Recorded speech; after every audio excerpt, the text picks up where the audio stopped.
हे guys, so finally ICSI ने CSEET के study materials कर दिए हैं लॉन्च।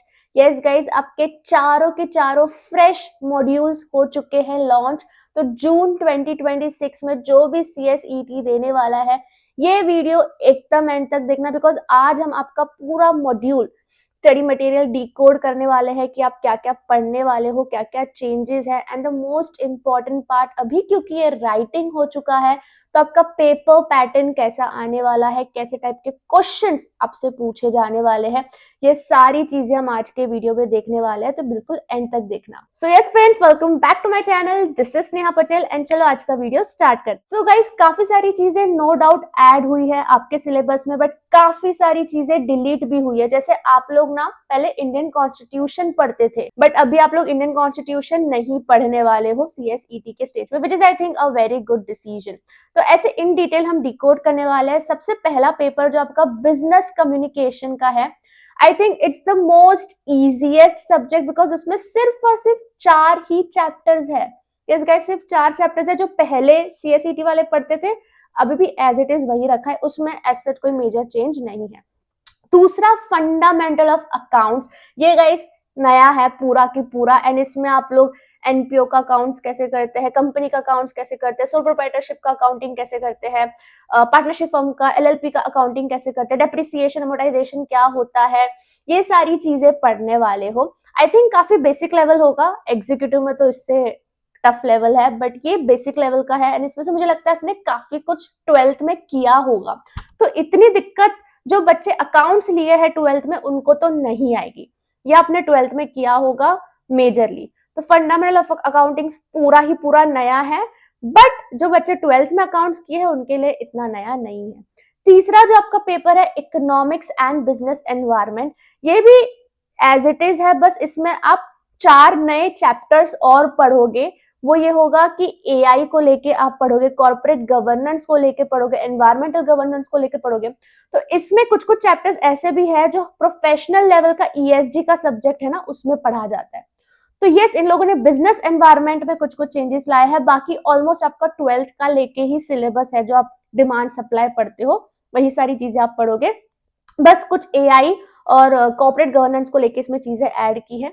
लास्ट जो हम बात कर रहे हैं वो है business laws and business management. Now guys, जो बिजनेस मैनेजमेंट है ना, वो पूरा के पूरा आपको नया है, वो पहले सीएसईटी में नहीं था, अभी आप पूरा उसको पढ़ रहे हो। और जो बिजनेस लॉज है उसमें sales of goods act add कर दिया गया है, निगोशिएबल इंस्ट्रूमेंट एक्ट ऐड कर दिया गया है, पार्टनरशिप एक्ट ऐड कर दिया गया है जो नहीं था।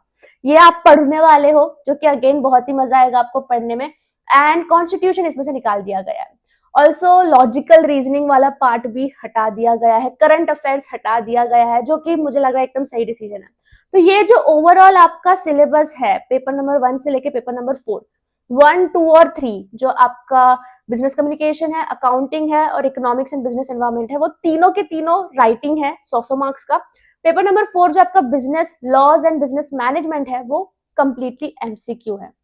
तो 1 और 2 तो पूरा 100 मार्क्स का एक ही पार्ट है, बट जो आपका पेपर 3 है, इकोनॉमिक्स एंड बिजनेस एनवायरनमेंट, वो 50-50 मार्क्स का डिवाइड है। Part A 50 marks, part B 50 marks. जो आपका पेपर नंबर 4 है उसके भी 2 पार्ट्स है, बिजनेस लॉ 60 मार्क्स एंड जो आपका बिजनेस मैनेजमेंट है वो 40 मार्क्स। ये हमने देखा इन डिटेल एनालिसिस क्या होने वाला है। एंड गाइस, एक बढ़िया न्यूज आपको देना चाहती हूँ, रैंकर्स वेव लॉन्च हो रहा है जस्ट फॉर सीएसईटी। यस गाइस, हम यहाँ पे एग्जीक्यूटिव और प्रोफेशनल बच्चों का तो बहुत अच्छा ध्यान रखते ही है, उनको राइटिंग में हेल्प करते हैं, उनके टेस्ट लेते हैं, उनको मेंटोरशिप लेते हैं। बट अब सीएसईटी जो कि लेटेस्ट सिलेबस है, उन बच्चों के लिए भी हम लॉन्च कर रहे हैं, बिकॉज मुझे ऐसा लगता है काफी ज्यादा जरूरत है। आप लोग जस्ट 12th से आए हो, आपको नहीं पता कंपनी लॉ में कैसा लिखना है, कैसे प्रेजेंट करना है।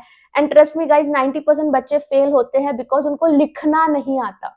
याद तो सब कुछ रह जाते हैं, लिखे कैसे, उसमें दिक्कत आती है। उसके लिए टेस्ट सीरीज प्लेटफॉर्म आपको हेल्प करती है, जो रैंकर्स वेव आपके साथ रहेगी। तो बहुत अच्छी बात है जून बच्चों के लिए कि रैंकर्स वेव बहुत जल्द आपके लिए लॉन्च होने वाला है, तो उसमें भी आप लोग जल्दी से एनरोल हो जाना। बाकी अब हम बात करते हैं पेपर पैटर्न की। तो guys, paper pattern as such ICSI ने कुछ ऑफिशियल रिलीज नहीं किया है, ये आपका पहला अटेम्प्ट होगा, तो हम पास्ट ईयर पेपर पैटर्न भी एज सच रिफर नहीं कर पाएंगे। तो एक ही चीज पे डिपेंड होता है, हम कर सकते भी वो है कि आपके मॉड्यूल के लास्ट में जाओगे ना तो मॉडल क्वेश्चन पेपर दिया हुआ है 100 मार्क्स का, उसी से हम आइडिया लगा सकते हैं कि आपका पेपर पैटर्न अभी कैसे होगा। But let me tell you one thing कि आईसीएसआई लव गिविंग सरप्राइजेस। तो भले उसने वैसा पेपर पैटर्न मॉडल मॉडल नाम पे जाना कि वो बस एक मॉडल पेपर पैटर्न है, भले वैसा पेपर पैटर्न दिया है, बट जरूरी नहीं कि एग्जैक्टली वैसा ही आएगा, ऐसा कहीं पे लिखा हुआ नहीं है कि एग्जैक्टली वैसा ही आएगा। It's just for model purpose, but उससे हमें आइडिया लग सकता है कि किस तरीके के क्वेश्चंस पूछने वाला है। जितना हमने ऑब्जर्व किया, जो कि आपका राइटिंग पेपर नंबर 1, 2 एंड 3 है, उसमें इस तरीके का पूछा जा रहा है कि क्वेश्चन नंबर 1 जो है वो मैंडेटरी होगा, बाकी क्वेश्चंस में से आपको ऑप्शन दिया जाता है। इस तरीके के वो क्वेश्चंस पूछ रहे हैं एंड एकदम मिक्स मैच है क्वेश्चन। आपको राइटिंग एकदम डायरेक्ट क्वेश्चन भी पूछा गया है, आपको डिस्टिंग्विश बिटवीन भी पूछा गया है, आपको राइट शॉर्ट नोट्स भी पूछे गए हैं। इसी के साथ साथ मैंने ऑब्जर्व किया ट्रू और फॉल्स भी पूछ रहे हैं विद रीजन, कि रीजन दो ट्रू और फॉल्स का, नॉट एक्सीडिंग 30 वर्ड्स या ऐसा कुछ। एंड इसके अलावा राइट वन वर्ड भी आपको पूछा जा रहा है, एमसीक्यूज भी पूछे जा रहे हैं। तो मिक्स मैच है कि रिटन भी है एंड वन वर्ड भी है, डिस्टिंग्विश बिटवीन भी है, केस स्टडीज भी है। ठीक है, ऐसा नहीं कि पूरा की पूरा डायरेक्ट पेपर है। सीएसईटी वाले बच्चों को भी केस स्टडीज पूछी जा रही है, दैट्स व्हाई राइटिंग प्रैक्टिस बहुत इंपॉर्टेंट हो जाता है कि आपको पता लगे कि लिखना कैसे है। तो गाइस एक ही चीज मैं आपको बोलूंगी कि अब 12th वाला स्टडी अप्रोच काम नहीं करेगा आपके लिए, आपको आपका पूरा अप्रोच बदलना पड़ेगा। सेम डे रिवीजन आपको रखनी पड़ेगी एंड ये बहुत इंपॉर्टेंट है कि कोई भी कॉन्सेप्ट को सिर्फ मगअप करने के लिए नहीं पढ़ना होगा, उसको एग्जाम में किस तरीके से पूछ सकते हैं और उसको हम कैसे लिख सकते हैं, इस अप्रोच से आपको पढ़ना होगा। तो बहुत इंपॉर्टेंट है कि मॉड्यूल के हर एक चैप्टर के पीछे जो क्वेश्चंस दिए हैं वो आप प्रैक्टिस करो, मॉडल क्वेश्चन पेपर प्रैक्टिस करो, और रैंकर्स वेव की टेस्ट सीरीज में भी जल्दी से एनरोल हो जाना, उसके भी क्वेश्चन पेपर्स प्रैक्टिस करना। जितना प्रैक्टिस करोगे उतना इजी आपका अटेम्प्ट जाएगा। बाकी मैं तो आपके साथ ऑलवेज हूँ गाइड करने के लिए। अगर ये वीडियो आपको हेल्पफुल लगा रहेगा तो प्लीज मुझे कमेंट सेक्शन पर बताना एंड कमेंट करना crack CSET if you really want to crack June 2026 attempt. बाकी हम मिलते हैं दूसरी वीडियो में। Bye bye, best of luck.